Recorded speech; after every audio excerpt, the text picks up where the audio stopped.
¿qué tal, compañeros? Nosotros somos el grupo número 5 y vamos a exponer lo que es el contrato de donación. Mi nombre es María de los Ángeles Porta Morales. El contrato de donación es el acto de liberalidad a través del cual una persona dispone de forma gratuita de una cosa a favor de otra que la acepta.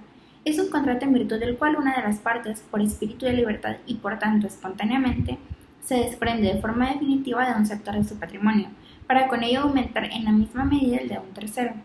El Código Civil de Guatemala, en su artículo 1855, establece que la donación es un contrato por medio del cual una persona transfiere a otra la propiedad de una cosa a título gratuito.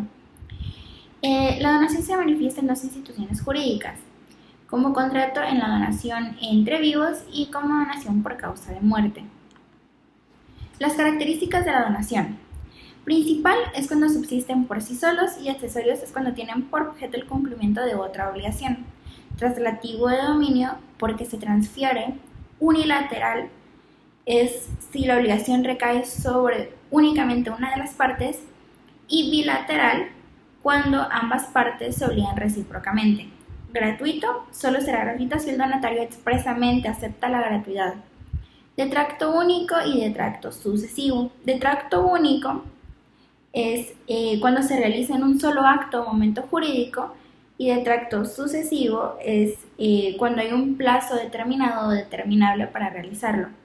Consensual y reales. Es consensual cuando basta el consentimiento de las partes para que sean perfectos, y reales cuando se necesita la entrega de la cosa para perfeccionar el contrato. Formal, dependiendo de la cosa donada, es aquel en el que la ley ordena que el consentimiento se manifieste por determinado medio para que el contrato sea válido. Los elementos del contrato de donación. Estos son personales y reales. Los personales, donante y donatario. Donante, quien da, y donatario, quien recibe.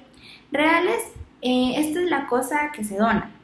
Pero como se trata de una intención de favorecer, la cosa puede ser mueble o inmueble, un crédito o la extinción de una obligación. La naturaleza jurídica del contrato de donación. La donación entre vivos es un contrato traslativo del derecho de propiedad, transmite obligaciones o libera de las mismas. Puede surgir de una declaración unilateral, ya que es el donante quien manifiesta su deseo y voluntad de donación, entendiendo que el mismo contrato se perfecciona solo hasta que el donatario acepta por voluntad libre la donación que recibe. Gracias por su atención. Mi nombre es Hans España y les voy a hablar sobre las modalidades de las donaciones entre vivo y por causa de muerte.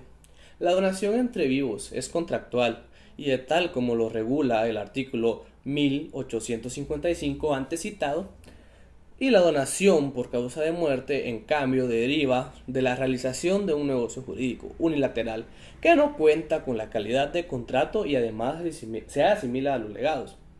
1. Si el donatario comete algún delito contra la persona, la honra o los bienes del donante, su cónyuge, conviviente de hechos, sus ascendientes o descendientes. Por causar o denunciar algún delito al donante, salvo que el delito hubiere cometido contra el donatario, su cónyuge, conviviente de hecho, sus ascendientes o descendientes, y por negarse indebidamente a alimentar al donante que careciera de bienes o si lo desamparare, abandonare, cuando estuviere necesitado de asistencia. Donaciones gratuitas, onerosas y remuneratorias. La donación gratuita es un acto de libertad gratuito y voluntario, sin obligación contra prestación de la otra parte. No puede hacerse sobre bienes futuros, es decir, lo donado debe ser actualmente propiedad del donante. Se hace efectiva desde que el donatario acepta. Donación onerosa, en los que la esencia propia de la liberalidad queda disminuida por la exigencia del donatario de la realización de una determinada actividad impuesta por el donante. Donación remuneratoria, es la donación que lleva a cabo una persona por sus méritos o bien por los servicios prestados, y en donde el donante, siempre que no se constituyan derechos exigibles, se refiere a las mismas, no exista gravamen de ninguna categoría. debido a que existe solamente en las donaciones onerosas. Donaciones directas e indirectas. Las donaciones directas son las que el donante le transfiere de manera directa al donatario, sin intermediarios. Ejemplo, yo le quiero donar un bien a mi hijo. Voy con un notario, se hace la donación, yo directamente le estoy donando la propiedad. Donación indirecta es aquella en la que el donante le transfiere un bien a una persona por medio de un intermediario. Ejemplo, yo le quiero dar un vehículo a mi hijo, hago el contrato, pero actúo de intermediario para comprar ese vehículo a nombre de mi hijo. Buenas tardes, yo les voy a hablar sobre las formas de terminación del contrato. La reducción del contrato está establecida en el artículo 1876 del Código Civil de Guatemala. Y eso nos dice que si el donante que desmejorara de fortuna puede reducir la donación para tener con qué cubrir sus alimentos. En caso de ser varias donaciones, empezará la reducción por la última fecha, o es decir, por la más reciente, y continuará con la anterior hasta llegar a la más antigua. Si las donaciones son de la misma fecha, la reducción se hará a prorrata, es decir, en partes iguales. El plazo para ejercer la reducción es no mayor a 6 meses después de darse el motivo por el cual se da la reducción. La rescisión es dejar sin efecto la donación, solo que en este caso no es por hechos de ingratitud.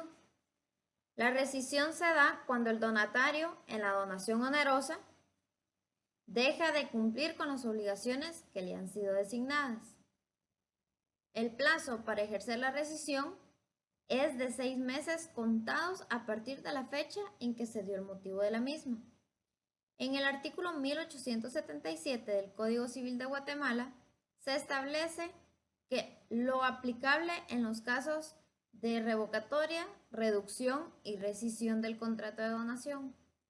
Este artículo nos ayuda a resolver el problema estableciendo que debe devolverse el valor de la donación que la cosa tenía al momento de celebrarse el contrato. Otras formas de terminación del contrato es si el donatario causa de forma voluntaria la muerte del donante, el contrato se invalida, por lo que resultaría en nulidad absoluta del contrato, tal y como lo perceptúa el artículo 1868 del Código Civil, y de conformidad con el artículo 1301 del Código Civil, el negocio jurídico carece de nulidad absoluta cuando su objeto sea contrario al orden público o contrario a las 69 normas prohibitivas expresas y debido a la ausencia o no concurrencia de los requisitos esenciales para su existencia. El artículo 1868 de la citada norma determina un caso de revolución de contrato, el cual deriva de una disposición legal operante de pleno derecho y que produce el mismo efecto de la nulidad absoluta consistente en dejar las cosas en el estado en que tenían antes del negocio jurídico, tal y como lo perceptúa el artículo 1583 del Código Civil. El donatario no solamente queda obligado a devolver lo donado o su valor al tiempo de la donación, sino que también de todas las fuentes percibidas durante todo el tiempo que tuvo posesión las cosas donadas. Mi nombre es Jessy Carpio y continuando con la exposición, yo les voy a hablar sobre el derecho sucesorio. Para entender qué es el derecho sucesorio, debemos entender antes qué significa la sucesión. En el derecho civil se trata de la transmisión de derechos y obligaciones que se da tras el deceso de una persona. Entonces podemos definir el derecho sucesorio como la rama del derecho privado que rige la sucesión de bienes patrimoniales por herencia de una persona. En el derecho sucesorio es necesario entender qué significa capacidad para poder recibir una sucesión de bienes patrimoniales. Según nuestro Código Civil, no establece propiamente una regla general de capacidad para suceder. Sin embargo, podemos concluir que las personas que tengan la aptitud jurídica o legal necesaria para ser titulares de estas relaciones jurídicas sucesorias están en capacidad para suceder. Entre otras palabras, podrán suceder todas aquellas personas que no tengan incapacidades que les afecte, sea por indignidad o provisión para heredar por testamento. La capacidad para suceder es una aptitud de una persona para recibir bienes como consecuencia de una transmisión mortis causa. Esta capacidad es un derecho referido a una sucesión determinada, ya sea por la voluntad de la ley del testador. Gracias. Continuando con la exposición sobre el tema contrato de donación, pues con esto nos encontramos en el tema de la capacidad de testar. Pues testar es como hacer un testamento, ¿verdad? Y estas pues son atributos que tienen las personas físicas, y esta es la actitud que debe de tener una persona para que al momento de efectuar un testamento este sea válido. Tenemos también la capacidad para heredar por testamento. Esto quiere decir que la persona a quien se le va a heredar debe tener la capacidad para obtener lo que se le va a heredar, ¿verdad? Entonces, también pues esto viene siendo como la aceptación de querer heredar lo que se le va a dejar, ¿verdad? Y pues luego tenemos el tema de la sucesión a título universal y a título particular. Y pues la sucesión universal se produce cuando el sucesor adquiere en un solo acto todo un patrimonio o una cuota del mismo. Y la sucesión a título particular, esto es cuando las transmisiones de bienes, derechos u obligaciones son individualmente determinadas, o sea, son específicamente qué es lo que se le va a dejar, o sea, tomándolo así como por partes, ¿verdad?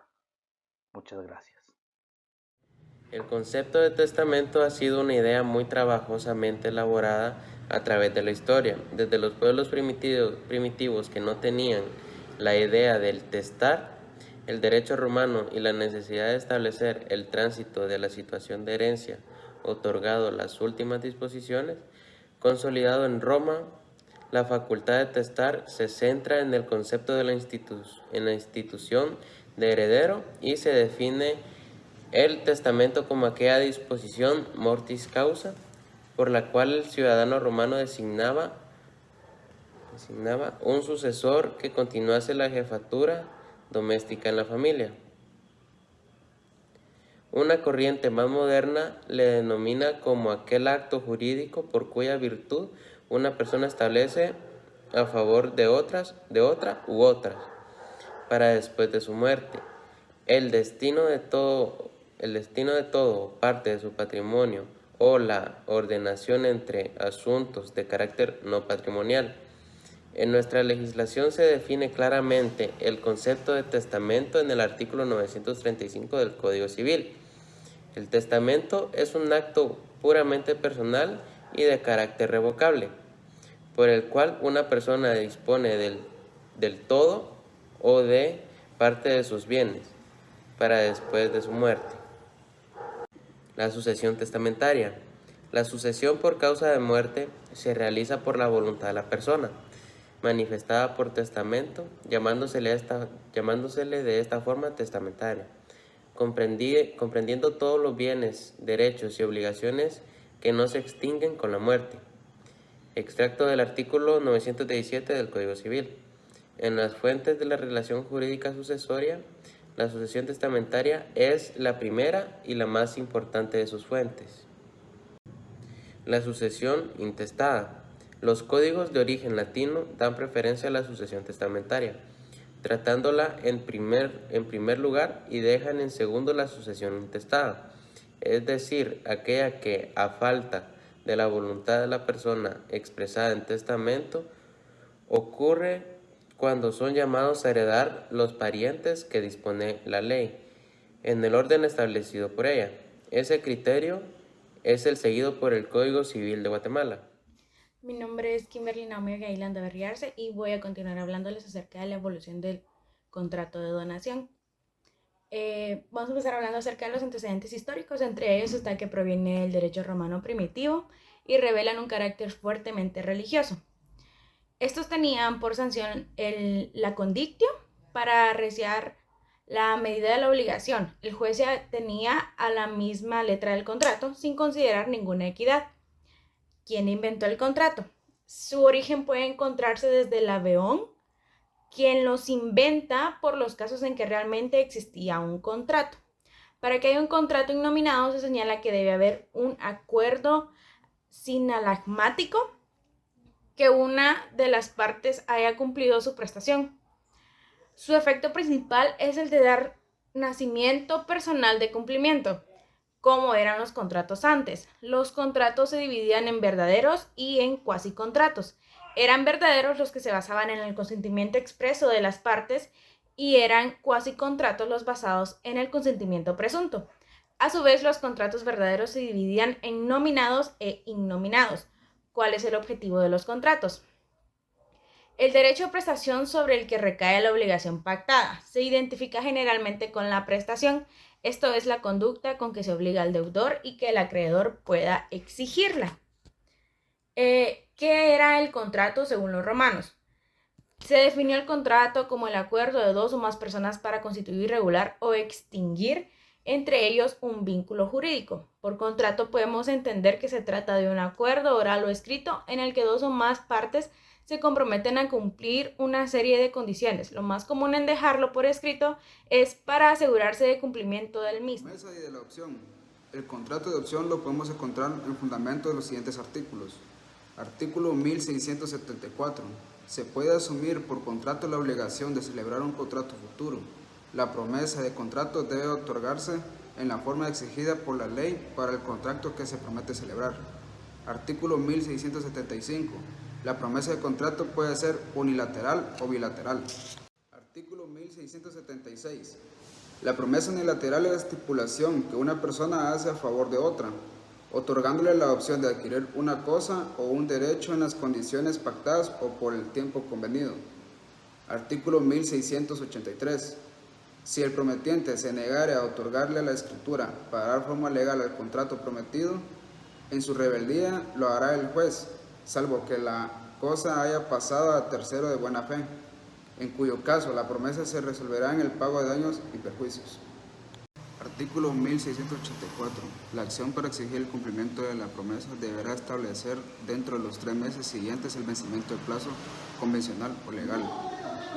Vencido el plazo a que se refiere el párrafo anterior para entablar la acción, sin que éste sea ejercitado, las partes quedan libres de toda obligación. En este caso, si hubo arras, los devolverá quien las recibió. Voy a continuar hablándoles acerca del ejemplo del contrato de donación entre vivos.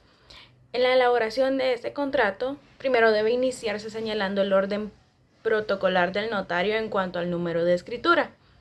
Continuamos en la parte introductoria, se señala el lugar y fecha donde se celebra dicho contrato. Luego se identifican los datos del notario autorizante. Posteriormente a esto también se procede a identificar al compareciente y luego de esto entramos a la parte del contenido esencial del contrato. Nos encontramos con la primera, segunda y tercera cláusula. En la tercera cláusula se da lo relacionado y por último también firman y de no poder firmar deben dejar huella el donante y donatario. Ante ellos deben encontrarse los testigos idóneos para dicho acto.